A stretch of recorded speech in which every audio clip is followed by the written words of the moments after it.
Topic में एक problem है। प्रॉब्लम कुछ ऐसा है कि दो कार है हमारे पास, एक कार ए है, एक कार हमारे पास ए है और दूसरा कार हमारे पास बी है। कार बी हमारे पास रेस्ट में है। कार ए ने हमारे पास मोशन स्टार्ट किया और मोशन टुवर्ड बी की तरफ स्टार्ट किया उसने। कुछ देर के बाद वो बी से टकराने के बाद उसने टकरा गया और टकराने की सूरत में कार ए ने कार बी पर फोर्स अप्लाई किया। इस कार पर इसने फोर्स अप्लाई किया कार बी पर। ये हमारे पास कार बी है और वो फोर्स है 10 न्यूटन। कार ए ने कार बी पर फोर्स अप्लाई किया, वो है 10 न्यूटन। तो dependently according to Newton third law of motion, every action have a reaction.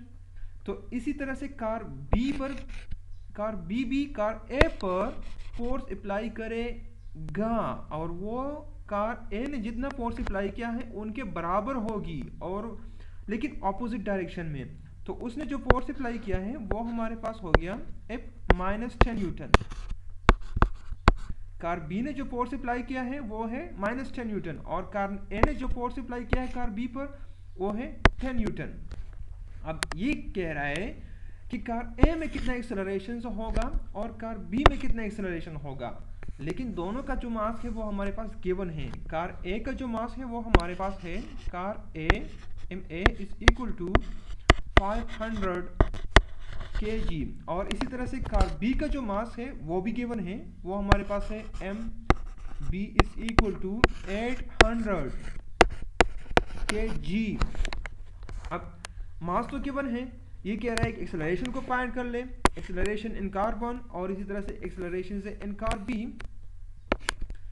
अब दोनों को हम फाइंड कर रहे हैं according to Newton second law.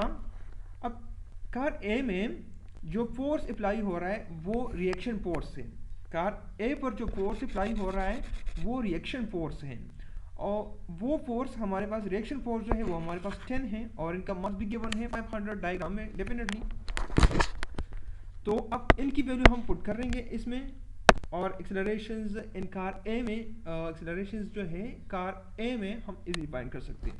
अब फोर्स कितना है, -10 न्यूटन है, और इसी तरह से मास कितना है कार ए का, वो है 500 kg। तो जीरो तो एक जीरो के साथ कैंसिल हो जाएगा और इनसे आंसर आएगा माइनस में। माइनस इसलिए है कि इसमें जो एक्सेलरेशन क्रिएट हो रहा है वो रिवर्स डायरेक्शन में है,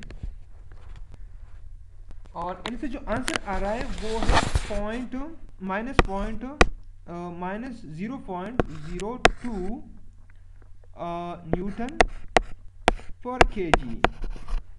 अब न्यूटन पर kg acceleration in car A by reaction force of car B, वो हमारे पास है 0.0 minus 0.02 metre per second square. ये तो हमारे पास आ गया कार ए में जो एक्सेलरेशन है, कार ए में एक्सेलरेशन आ गया -0.02 मीटर पर सेकेंड। अब कार बी में एक्सेलरेशन हमको फाइंड कर रहे हैं कि इस कार में कितना एक्सेलरेशन होगा, कार बी में इस कार में कितना एक्सेलरेशन होगा। कार ए फोर्स अप्लाई होने की वजह से, अब according to Newton second law, F is equal to ma and a is equal to m divide by b। अब कार b है तो एक्सेलरेशन b है, मास b है, और इसी तरह से इसको आप fa भी कह सकते हैं, इस तरह से आप इसको fa भी कह सकते हैं। तो वैल्यू हम पुट करेंगे, ये हमारे पास है 10 न्यूटन, ये हमारे पास है 10 Newton,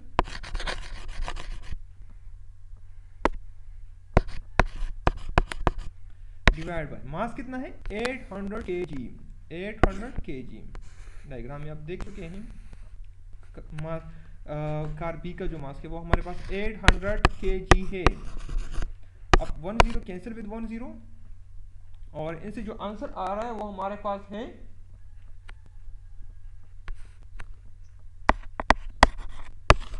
acceleration in car B is equal to positive है